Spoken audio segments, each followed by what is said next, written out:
Semester 6 22-24 के जितने छात्र हैं उन सभी का इकोनॉमिक्स मेजर पेपर 12 का क्वेश्चन नंबर 2 तक हमारे प्लेटफॉर्म पे कंप्लीट हो चुका है। अगर अभी तक आप नहीं देखें तो प्ले लिस्ट में जाके देख सकते हैं या डिस्क्रिप्शन पे लिंक देख सकते हैं। आज क्लास 3 में आप सभी को क्वेश्चन नंबर 3 के साथ आएंगे और मोस्ट इंपॉर्टेंट टाइप क्वेश्चन में है जो भी मेजर पेपर 12 का है, जो आपका 6 अक्टूबर को एग्जाम होने वाला है।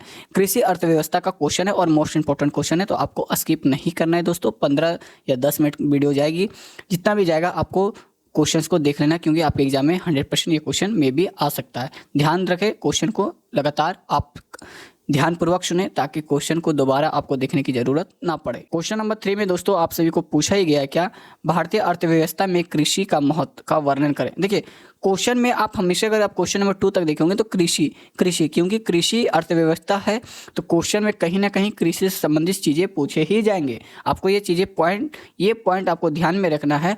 आप 2 क्वेश्चन देखोगे, उसमें भी हमने कृषि बताया, फिर इसमें भी कृषि बताया, तो आपको यही ध्यान में रखना है क्योंकि सिलेबस ही है एग्रीकल्चर इकोनॉमिक्स, कृषि अर्थव्यवस्था, तो कहीं ना कहीं कृषि को लेकर चीज़ें को ही एक्सप्लेनेशन की जाएगी पूरी सिलेबस में। तो ये चीज़ें आपको ध्यान में रखना है। भारतीय अर्थव्यवस्था में कृषि का महत्व, देखिए भारतीय, अब मान लीजिए इंडियन इकोनॉमिक में कृषि का क्षेत्र, एग्रीकल्चर का क्या रोल है, यही पूछा गया ना क्वेश्चन। वर्णन करें, वैल्यू पूछा गया, क्या वैल्यू है, इंपॉर्टेंस क्या है, यही पूछा गया। यहाँ पर लिख दिया discuss the importance of agriculture in Indian economic. आप किस हिसाब करते हैं दोस्तों। इसमें पहला तो हम अभी तक आंसर आपको बताए नहीं, तो इसमें आपने अभी तक बहुत सारे क्वेश्चन को एनालाइज कर लिए होंगे माइंड में कि हाँ इस तरह लिख सकते हैं, या कुछ भी इमेजिन किए होंगे क्वेश्चन। जी राइट, जो आप इमेजिन कर रहे हो वही आंसर यहाँ पे भी आपको देखने को मिलेगा। आइए आंसर को दिखाते हैं। देखिए कृषि भारतीय अर्थव्यवस्था की रीढ़ है। देखिए कृषि क्या है, भारतीय अर्थव्यवस्था की रीढ़ है, मतलब रीढ़ की हड्डी है। पिछले 2 दशकों में अधिक अवधि औद्योगिकरण में संगठित प्रयास के बावजूद कृषि का गौरवपूर्ण स्थान बना हुआ है। देश का सबसे बड़ा उद्योग होने के कारण कृषि देश 65% जनता की जीविका स्रोत है। राष्ट्रीय अर्थव्यवस्था में कृषि का महत्व मूल्यांकन करने के लिए विविध कृषियों का अंतर्गत इसके कार्यभाग का विवेचन करना उचित होगा। अब देखिए ये सारे तो हमने डिफाइन किए, हमने ये थोड़ा सा आपको डिफाइन किया, ये दोस्तों बच्चे भी डिफाइन कर देंगे, ठीक है। उसके बाद आपको क्या करना है, देखिए राष्ट्रीय आय में कृषि का हिस्सा केंद्रीय सांख्यिकी संगठन द्वारा उपलब्ध कराए गए आंकड़ों से पता चलता है कि 1950 से 51 के बीच और 1970 से 71 के बीच के दौरान कृषि का सकल क्षेत्रीय देशीय उत्पादन का भाग 59 से 48% के बीच था। चाहे यह गिरा रहा था, परंतु जैसे ही औद्योगिकरण एवं आर्थिक विकास की प्रक्रिया की गति प्राप्त की, कृषि की भाग में तीव्र गिरावट आई और यह 2006 से 7 में 20.5% निम्न स्तर पर पहुंच गया। कहीं ना कहीं कृषि क्षेत्र का कमी पाया गया दोस्तों, यहाँ पे यही बताया गया है। यहाँ 2 बातों पर बोल देना आवश्यक है। प्रथम, एक समय था जब राष्ट्रीय आय में कृषि का सामुदायिक उद्योग का हिस्सा काफ़ी अधिक था। कहाँ पे ये पॉइंट आपने जो पढ़ा दोस्तों, कहाँ आपको देखने को मिला, 1950 से 1971 के दौरान कितना प्रतिशत कृषि क्षेत्र का था, 59 से 48%। और अभी क्या क्षेत्र है 2006 से 7 के बीच 20%, ठीक है ना। तो आप ये पॉइंट जो आपने देखा अधिक था, तो यहीं पे आपको फैक्ट मिल गया दोस्तों। हमने जो बोला, आपने जो इमेजिन किए हैं वही चीज़ों को हम आपके आंसर में भी देखने को मिलेगा। द्वितीय, राष्ट्रीय आय में कृषि का हिस्सा धीरे धीरे कम होता जा रहा।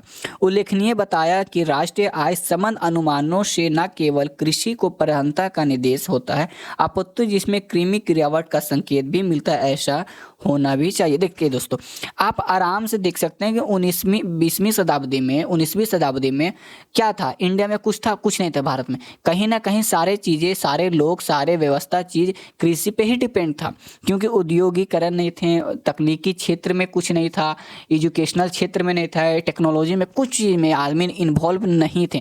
कहीं ना कहीं अंग्रेज के गुलाम थे, जिस कारणों से भारत के जितने क्षेत्र हैं, जितने लोग हैं, कहीं ना कहीं कृषि क्षेत्र पे डिपेंडेंट थे, उन पे आधारित थे, जिस कारण से 1950 और 1971 के बीच में क्या था, 59 से 48% कृषि क्षेत्र पे आधारित था। लेकिन अब कहीं ना कहीं औद्योगिकरण, तकनीकीकरण, नए नए आधुनिक चीज़ें लाई गई, जिस कारण से अब कृषि क्षेत्र पर उतना लोग आधारित नहीं होते, इसलिए 20 पॉइंट इतना आधारित हो चुके हैं। अन्य देशों की तुलना में भारतीय की राष्ट्रीय आय में कृषि के अनुपात स्थिति का अध्ययन से पता चलता है कि भारत की राष्ट्रीय आय कृषि की भाग 2005 और 6 में 21% था, परंतु संयुक्त राज्य अमेरिका केवल 2 से 3% कार्यकारी जनसंख्या कृषि क्षेत्र में लगाई हुई थी। फ्रांस में यह अनुपात 7% है, ऑस्ट्रेलिया में 6% है। केवल पिछड़े हुए अल्पविकसित देशों में कृषि कार्यकारी जनसंख्या का अनुपात काफ़ी ऊंचा। मान लीजिए अब जो देश पिछड़ा हुआ है वो कहीं ना कहीं कृषि क्षेत्र पर ही डिपेंड रहेगा, ये फैक्ट है। ये आप भी अगर आप दैनिक जीवन में आप देख रहे होंगे, चीज़ें पढ़ते हैं, अगर आप इकोनॉमिक्स लिए हुए तो इतना तो नॉलेज आपको रखना पड़ेगा दोस्तों। उदाहरण या मिस्र में 42%, बांग्लादेश में 50%, ये सारे बेचना। अभी भी आप चावल खाते देखते हैं, बांग्लादेश का चावल है, कहाँ का है, मिस्र का चावल है, बंगाल का चावल, तो कहीं ना कहीं वो पिछड़ा राज्य है, पिछड़ा देश है, तो वहाँ पे ही कृषि पे डिपेंड होगा। अपना भारत में देख लीजिए, बंगाल 50% क्या है, कृषि क्षेत्र पे डिपेंड है। वहाँ पे भी लोग अभी जो चावल खाते कहीं ना कहीं बंगाल का चावल है, हरियाणा का चावल है, पंजाब का चावल है, बिहार का चावल है, तो कहीं ना कहीं वो कृषि पे ही डिपेंड है। क्यों? क्योंकि वहाँ पे औद्योगिकरण नहीं है, कुछ चीज़ें नहीं हैं, तो वहाँ पे लोग आधारित होंगे। तो वही चीज़ें यहाँ पे देश को लेके चलना है। एग्जाम में आपको देश को लेकर चलना है, स्टेट को नहीं है। स्टेट आपको समझाने के लिए हमने बताया। इंडोनेशिया में 52%, चीन में 48%। देखिए चीन कितना डेवलप है, फिर भी कृषि को भी लेके चल रहा है दोस्तों। कहीं ना कहीं वहाँ पे भी कुछ फैक्ट है। भारतीय कृषि और देश रोजगार का ढांचा कृषि लेकिन भारतीय कृषि और देश में रोजगार का ढांचा कृषि की इतनी अधिक प्रधानता है कि भारतीय कार्यकारी जनसंख्या का बहुत बड़ा भाग रोजगार के लिए इस पर आश्रित है। जनगणना के द्वारा उपलब्ध कराए गए आंकड़ों से पता चलता है कि जहां 1951 में श्रमिकों का लगभग 70% कृषि तथा समुद्र क्रियाओं का कार्य करता था, वहां 2001 में कृषि भाग में गिरावट हुई और 69% हो गया, 59%। देखिए 70%, देखिए 1951 में था कृषि क्षेत्र से, क्योंकि कृषि क्षेत्र का क्वेश्चन पूछ रहा है तो कृषि के बारे में बताएंगे। और 69%, अभी 59% कहाँ आ गया, 2001 में आ गया। कहीं ना कहीं डिफरेंस हुआ है 10-20% का। कुल रूप में कृषि द्वारा 23.5 करोड़ व्यक्तियों को रोजगार उपलब्ध कराया गया। 10वीं योजना की ने यह अनुमान लगाया कि भारत में कृषि कुल श्रम शक्ति से 57% को रोजगार उपलब्ध कराती है। यह बात बहुत निराशाजनक है कि 1951 से 2001 के दौरान कृषि श्रमिकों का अनुपात वृद्धि हुई और यह 20% से बढ़कर 27% हो गया, जिसके विरुद्ध कृषकों की मात्रा 50% से कम होकर 32% हो गई दोस्तों। ये आपको फैक्ट आपको बताना है, आंकड़े तो आपको बताना है। जबकि कृषि में श्रम शक्ति का 57% रोजगार प्राप्त करता है, सकल देशीय उत्पादक का 2005 से 6 में केवल 21.7% योगदान देती है। इसका अर्थ यह है हुआ कृषि में काम करने वाले श्रमिकों का प्रति व्यक्ति जीडीपी गैर कृषि व्यवसायों में कम करने वाले श्रमिकों की औसत आय से अंतर बढ़ता चला जा रहा है। जो गैर कृषि उनसे तो काफ़ी बढ़िया है, और यह भारत के नीति निर्धारकों के लिए चिंता का विषय होना आवश्यक होना चाहिए।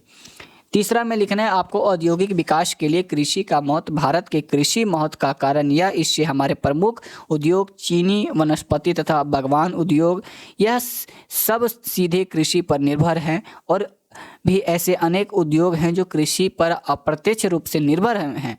हाथ ग्राहक, बुनाई, तेल निकालना, चावल कूटना आदि बहुत से लघु कुटीर उद्योग को भी कृषि का कच्चा माल मिलता है। विनिर्माण क्षेत्र में उपलब्ध आय 50% इस क्षेत्र में प्राप्त होता है दोस्तों। ठीक है, अब देखिए क्या बताना है। किंतु इधर कुछ वर्ष में उद्योग के लिए कृषि का महत्व कम होता जा रहा है, क्योंकि अनेक ऐसे उद्योग विकसित हो गए हैं जो कृषि पर निर्भर नहीं है। 5 वर्षीय योजना के अधीन लोहा और इस्पात उद्योग, रसायन उद्योग, मशीन औजार और अन्य इंजीनियरिंग उद्योग तथा विमान निर्माण एवं सूचना टेक्नोलॉजी आदि प्रारंभ किए गए हैं, जो कृषि पर निर्भर पारंपरिक उद्योग के मुकाबले अधिक महत्वपूर्ण माने जाने लगे हैं। इससे बावजूद कृषि द्वारा बहुत उद्योग अर्थ चीनी, चाय, सूती वस्त्र, पटसन, वनस्पति तेल, खाद्य पदार्थ, साबुन, अन्य कृषि पर आधारित उद्योग के लिए कच्चा माल का उपलब्ध कराया जाता है। ये तो अभी भी कहीं ना कृषि क्षेत्र पर डिपेंडेंट है। हाल ही वर्षों में खाद्य प्रसंस्करण उद्योग का विकास महत्वपूर्ण रूप से धारण रहा है, जिसके कारण आय जनक और गैर रोजगार जनन की वृद्धि हो रही है दोस्तों। ये आपको ध्यान देना है। चौथा, अंतर्राष्ट्रीय व्यापार के क्षेत्र में कृषि का महत्व। अब देखिए, अब बताने राष्ट्रीय अंतर्राष्ट्रीय व्यापार में क्षेत्र में कृषि का किस प्रकार से महत्व है। भारतीय कृषि अंतर्राष्ट्रीय व्यापार के क्षेत्र में महत्वपूर्ण है। भारत में निर्यात की क्षेत्र वालों वस्तुओं में मुख्य कृषि वस्तु ही है। चाय, तंबाकू, तेल निकालने के बीज, गरम मसाले आदि। स्थूल रूप में कुल निर्यात कृषि वस्तुओं का अनुपात 1950 से 51 में लगभग 50% और इनमें कृषि की बनी वस्तुएं भी शामिल थे। ठीक है, अब देखिए, पिछले 2 दशकों के दौरान निर्यात विविधीकरण के कारण कृषि का भाग निर्यात कम हो गया। 10वीं योजना के अनुसार कृषि हमारे निर्यात में अब 15% योगदान देते हैं। 1951 अर्थव्यवस्था के उदारीकरण का पश्चात कृषि यातायात वृद्धि हुई और इसमें खाद्य तेलों का विशेष उल्लेख करना चाहिए। 5 वर्षीय योजना के अधीन कृषि की प्रगति progress agriculture under the 5 year plan प्रथम योजना के आरंभ में समय के कृषि का दशक अत्यंत निराशाजनक और खराब थी। हमारे किसान महाजनों के श्रम जल की बुरी तरह से समझते थे। उनकी जोतों का आकार बहुत छोटा था और वे बिखरी हुई थी। उनके पास ना तो पैसा ही था और ना ही ज्ञान जिसके आधार पर वे उचित उपकरण, अच्छे बीज और रासायनिक खाद खरीद सकें। कुछ क्षेत्रों में को छोड़कर अधिकतर क्षेत्रों में किसान वर्ष पर निर्भर थे। उन्हें मानसून की अनिश्चित सामना करनी पड़ती थी। भूमि तथा श्रम की उपस्थिति लगातार कम हो जाती रही और यह विशेष कम थी। बावजूद इसके ये हमारे जनसंख्या का लगभग 70% कृषि में कार्य करता था। देश के खाद्यों के उत्पादन में स्वावलंबी नहीं थे और इसके खाद्यों का यातायात पर निर्भर रहना पड़ता था, जिससे अतिरिक्त 1947 में देश का विभाजन ने कृषि की स्थिति और बिगाड़ दी, क्योंकि हमारे हिस्से में जनसंख्या का अधिक भाग और उसकी अपेक्षा भूमि कम भाग प्राप्त हुआ। कृषि क्षेत्र के लिए योजनाओं के लक्ष्य। कृषि क्षेत्रों का विकास का आयोजना करते हुए योजनाओं आयोग के 4 मुख्य उद्देश्य भी रखे गए हैं। पहला क्या है, कृषि उत्पादन में वृद्धि, उसका लक्ष्य सदैव रखा गया और इसके लिए पहला में क्या रखा है, कृषि अधीन क्षेत्र लगातार वृद्धि करना। दूसरा में प्रति हेक्टेयर उत्पादन। तीसरा में वृद्धि के लिए कृषि उत्पादन, सिंचाई स्रोत, बीजों, उर्वरक आदि अधिक प्रयोग करना। तीसरा में आपको कृषि उत्पादन में वृद्धि करना। अब दूसरा में आपको क्या बताना है, रोजगार के अवसर बढ़ना। कृषि उत्पादन में वृद्धि के साथ कृषि क्षेत्रों को रोजगार के अतिरिक्त अवसरों के कायम करने होंगे। इनसे इस प्रकार हमारे गांव के गरीबों वर्गों की आय बढ़नी होगी।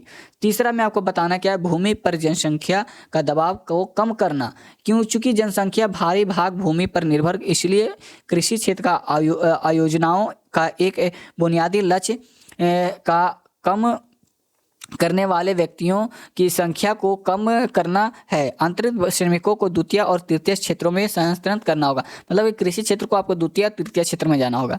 चौथा, ग्रामीण क्षेत्र में आय की असमानताओं को कम करना। सरकार को मजदूरों टेंट्स का शोषण का समाप्त कर देना चाहिए और अंतरिक्त भूमि को छोटे तथा सीमित किसानों में इस प्रकार वितरित करना चाहिए कि उसे ग्राम क्षेत्र में कुछ हद तक समानता एवं न्याय कायम हो सके।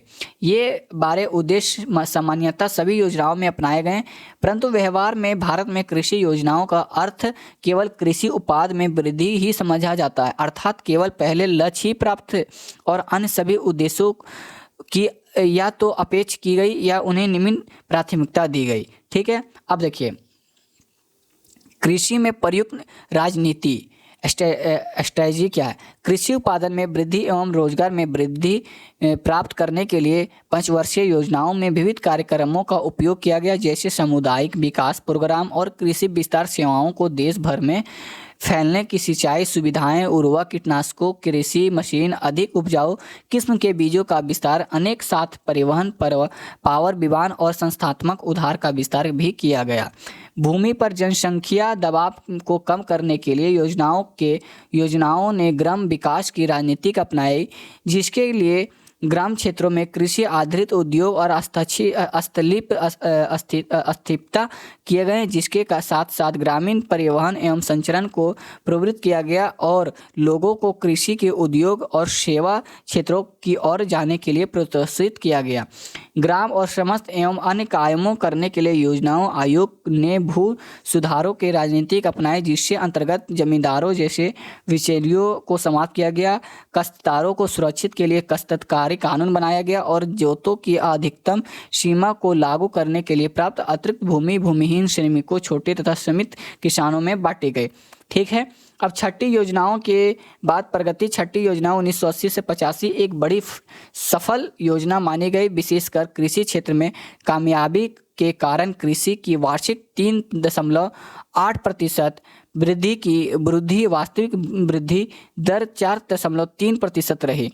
1983 से 84 में खादरों का उत्पादन 1.520 लाख टन हुआ, जबकि इसका लक्ष्य 1540 टन था। अतः इस उपलब्धि को दूसरी हरी क्रांति का संज्ञा दी गई। जबकि 1947 से 68 के प्रारंभ हुई पहली हरी क्रांति के कारण अधिक उपजाऊ किस्म के बीज थे गेहूं और चावल की बेनी किस्में। वहाँ दूसरी हरी क्रांति जो 1983 से 84 में प्रारंभ हुई, जिसके मुख्य कारण थे किसानों का अनुदानों और कृषि विस्तार सेवाओं को उपलब्ध बेहतर प्रबंध। जबकि पहली बार क्रांति पंजाब, हरियाणा, पश्चिम उत्तर प्रदेश और समेत देशी दूसरी हरी क्रांति पूर्व में मध्य प्रदेश और राज्यों में, जिनमें पश्चिम बंगाल, बिहार, उड़ीसा, मध्य प्रदेश और पूर्व उत्तर प्रदेश शामिल थे, तक फैल गई। हाल ही के वर्षों में इन राज्यों में भारी प्रगति हुई, किंतु इस बात पर बल देने की जरूरी है कि सरकार के सभी दावों के बावजूद छठी योजना में तिलतिलाने को छोड़कर कृषि का अन्य सभी लक्ष्य प्राप्त नहीं हो पाए। 7वीं योजनाएं क्या थी 1985 से 90 की, और 8वीं योजनाएं 1992 से 97 में कृषि के संबंध में विशेष प्रोजेक्ट पर बल दिया गया, जिनमें शामिल थे पूर्व क्षेत्र चावल का उत्पादन, वर्षा पोषित कृषि के लिए राष्ट्रीय वाटर शेड कार्यक्रम, राष्ट्रीय तिलहन विकास प्रोजेक्ट, सामाजिक बीनिक आदि। 7वीं योजना के दृष्टि से सफल नहीं हुई कि केवल रुई को छोड़कर अन्य सभी क्षेत्रों में निर्धारित लक्ष्य प्राप्त नहीं किए जा सके, किंतु 7वीं योजना के आरंभ की तुलना में उत्पादन के स्तर 7वीं योजना के अंतर पर कहीं ऊंचे थे। 8वीं योजना 1992 से 97 में मूल रूप में अपनी विकास रणनीति के दृष्टि से और कृषि फसलों के लक्ष्यों की दृष्टि से स्थिर थी। सौभाग्य मौसम और जलवायु की परिस्थितियों भी अनुकूल रही और मोट तौर पर इसके बहुत से लक्ष्य पूरे किए गए। उदाहरणार्थ 1996 से 97 8वीं योजना के अंतिम वर्ष में तिलहनों, गन्ना, रुई तथा पटसन का वास्तविक उत्पादन 19 लाख टन रहा। 9वीं योजना क्या रहा?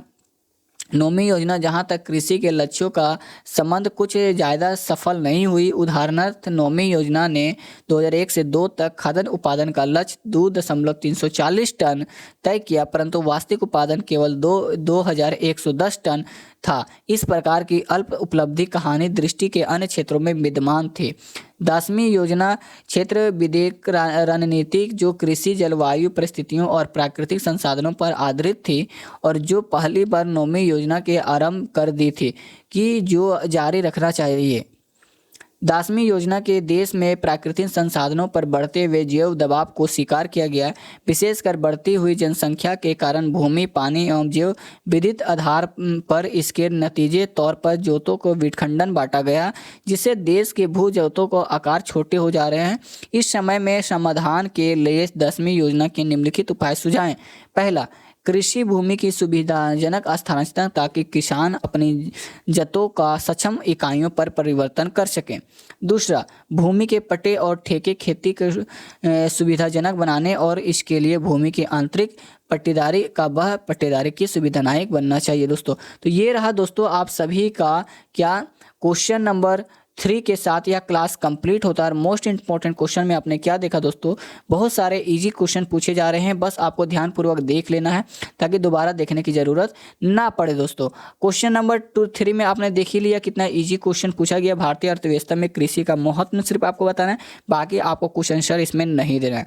क्वेश्चन नंबर 3 में या क्लासेस 3 में आप सभी को किसी प्रकार की समस्या है, क्वेश्चन में किसी प्रकार की अगर हमारे द्वारा पढ़ने में गलत हो रही है, उच्चारण गलत हो रहा है, तो आप हमें माफ़ करें, क्योंकि क्वेश्चन बताना जरूरी है, क्योंकि हड़बड़ी थोड़ी तो है, क्योंकि 6 तारीख का आपकी एग्जाम है।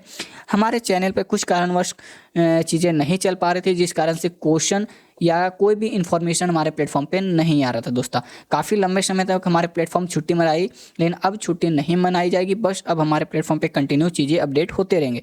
क्वेश्चन नंबर 3 में किसी प्रकार की समस्या तो हमारे प्लेटफॉर्म पे आप कमेंट करके पूछ सकते हैं, वहीं पे आपको सॉल्यूशन मिल जाएगा दोस्तों। बाकी चीज़ें आपको लगातार हमारे प्लेटफॉर्म पे मिलते रहेंगे, बस हमारे प्लेटफॉर्म को सब्सक्राइब करके आपको रहना है दोस्तों।